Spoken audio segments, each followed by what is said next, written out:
వాళ్ళ తాత ముత్తాలు ఏ విధంగా బతికినారో నాకు తెలియదు, కానీ వీళ్ళ తండ్రి ఈయన్ని ఆగర్భ శ్రీమంతుడు మాదిరిగా పెంచారు.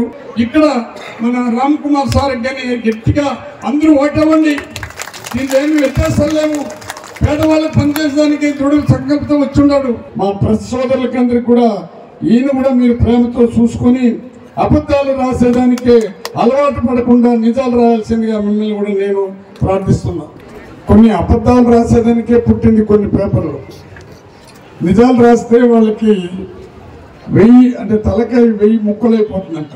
ఆ ఎల్లో మీడియా రోజు రోజు రాస్తా ఉంటే చాలా బాధేసింది. ఇల్లు లేని వాళ్ళకి ఇల్లు ఇచ్చి ప్రతి ఇంట్లో సంస్కరణ తీసుకొని వస్తున్నాడు. కూలి చేసుకునే బిడ్డలు, అది కమ్మర ఉండొచ్చు, కుమ్మర ఉండొచ్చు, యాదవ్ ఉండొచ్చు, కురుమ ఉండొచ్చు, మాల ఉండొచ్చు, మాది ఉండొచ్చు, చేనేత కార్మికులు ఉండొచ్చు. తెలుగు మీడియమే ఉండాలంట. తెలుగు మీడియం ఉంటేనే మనకు మంచిదంట. ఇంగ్లీష్ మీడియం వల్ల లాభం లేదంట. కూలివాని బిడ్డ కూలివాడిగానే ఉండాలా. వాళ్ళకి కూలి చేస్తూ బతకాలి. కోట్లు పడగలెత్తిన వాళ్ళు కానీ, జడ్జి బిడ్డలు కానీ వాళ్ళు తెలుగు మీడియం ఎక్కడ చదివినట్టు కూడా ఎక్కడ కంటికి కనబడదు. కావాలంటే ఏమంటే సంపద కావాలి వాళ్ళకి. ఈ సంపద కావాలంటే విద్య రావాలి. ఈ విద్య రావాలంటే వాళ్ళే చదవాలి, వాళ్ళే అమెరికా పోవాలి, వాళ్ళే లండన్ పోవాలి. ఆ చదువు చదివిన వాళ్ళే కలెక్టర్లు కావాలి, వాళ్ళే ఎస్పీలు కావాలి, వాళ్ళే డాక్టర్లు కావాలి.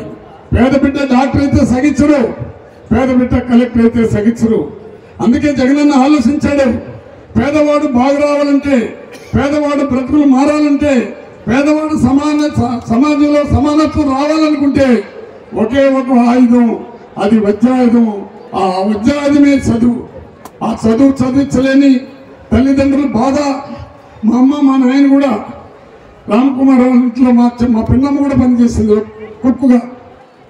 ఆ బిడ్డలు కూడా వీళ్ళ దగ్గర క్రిస్టియన్గా అక్కడ వచ్చి క్రిస్టియన్ ఇన్స్టిట్యూట్ చదివినారు కాబట్టి వాళ్ళు కూడా ముందుకు, నేను క్రిస్టియన్ ఇన్స్టిట్యూట్ అంటే దీనికి ఒక డెమడమని క్రిస్టియన్ ఇన్స్టిట్యూట్ క్రిస్టియన్ ఎంకరేజ్ చేసినాడని రాస్తాడు ఆ మహానుభావులు. పేదవాడు బాగుపడితే సంతోషపడరు. కడుపు కాలిపోయి ఏడుపులు తప్ప వాళ్ళకి వేరేది కాదు. పేదవాడు చదవకూడదు. మన ఇండియాలో ఎన్ని రాష్ట్రాలు ఉన్నది, రాష్ట్రానికి ఒక భాష ఉంది.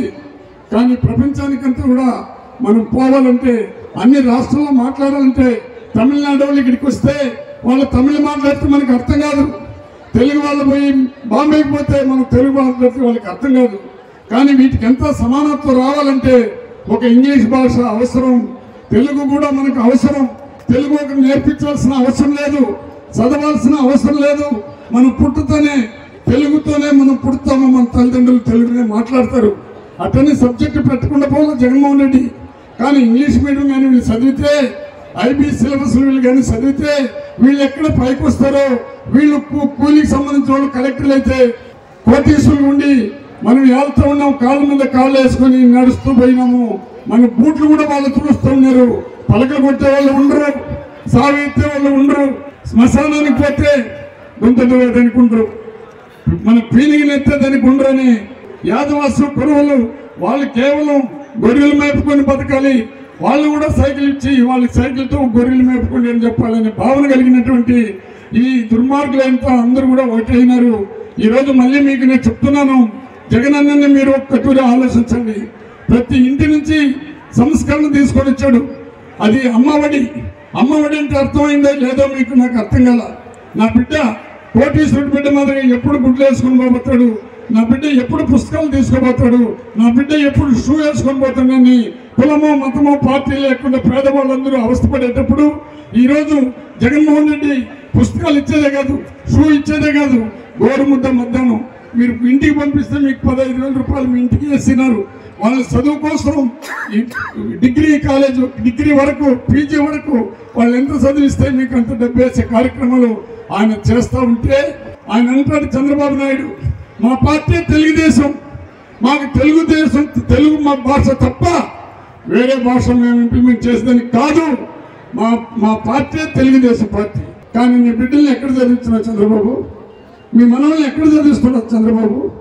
రామాజీరావు స్కూల్ ఇంగ్లీష్ మీడియం ఎందుకు పెట్టినాడు చంద్రబాబు? ఈరోజు ఇక్కడ నెల్లూరులో పెట్టినటువంటి నారాయణ స్కూల్స్ ఏంది చంద్రబాబు? కార్పొరేషన్ స్కూల్స్ చదివే వాళ్ళందరూ కోటీశ్వరులు. కూడుగుడ్డ లేని వాడు చదివేదంత పల్లెల్లో అందుకే ప్రతి పల్లెలో కూడా ఇంగ్లీష్ మీడియం చదివితే తప్ప ఈ దేశంలో సమానత్వం రాదని ఎంచుకున్న ఏకైక నాయకుడు దేశ చరిత్రలోనే మన జగన్మోహన్ రెడ్డి ఒక్కడే. డబ్బులకి అమ్ముడిపోతారా, జగనానికి ఓటేస్తారా? ఒక దూరి చేతులు ఎత్తండి. డబ్బులకు అమ్ముడిపోయే వాళ్ళు చేతులు ఎత్తద్దండి. జగనానికి ఫ్రీగా డబ్బులు ఓటేస్తారా? ప్రాణికి డబ్బిస్తే ఓటేస్తారా? ఒక్కటి ఆలోచించండి.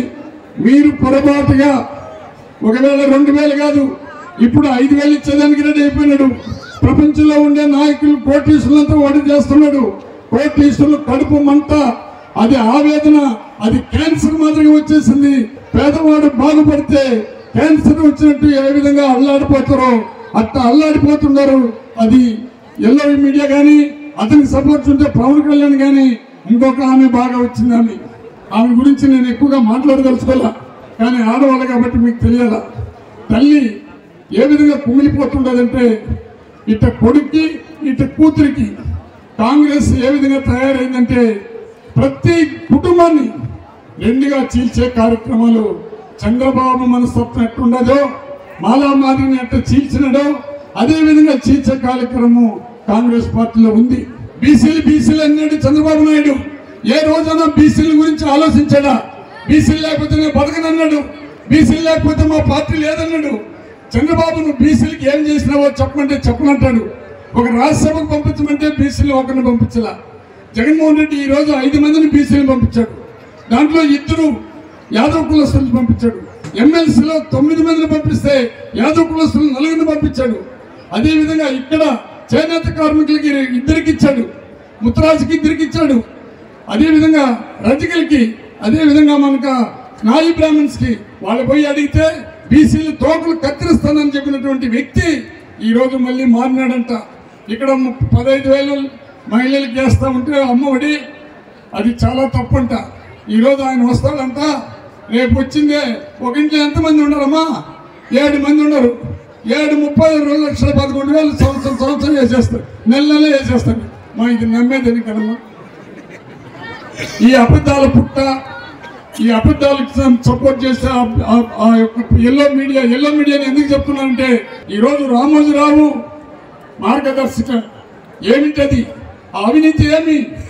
అసైన్మెంట్ ల్యాండ్ కొన్నావు నువ్వు. నిజంగా అవినీతిని అందరినీ రాసి అందరు ముఖ్యమంత్రులు భయపెట్టిస్తావు, అందరు ప్రధానులు భయపెట్టించినావు, కానీ ఈ సింహాన్ని మాత్రం భయపెట్టించలేకుండా పోయినావు. ఆ సింహం ఏదంటే నిజాన్ని నిర్భయంగా తల దించకుండా, మాట మార్చకుండా నిజంగా నిలబడి నిన్ను నీ అవితిని ఎండగడుతుండేవాడే జగన్మోహన్ రెడ్డి గారు. అదే సింహం. నువ్వు గద్దలుగా వచ్చినా, గొర్రెలుగా వచ్చినా, ఏనుగులు వచ్చినా సింహాన్ని ఎదిరించలేవు. కాబట్టి ఆ సింహమే నిన్ను చేది. ఇప్పుడు రేపు రాధాకృష్ణ రేపు ఏమిటి మీ పైన వచ్చుకుండే అవినీతి? దాన్ని ప్రజలకు తెలియపరచండి. పోతారు, స్టేలు తెచ్చుకుంటారు.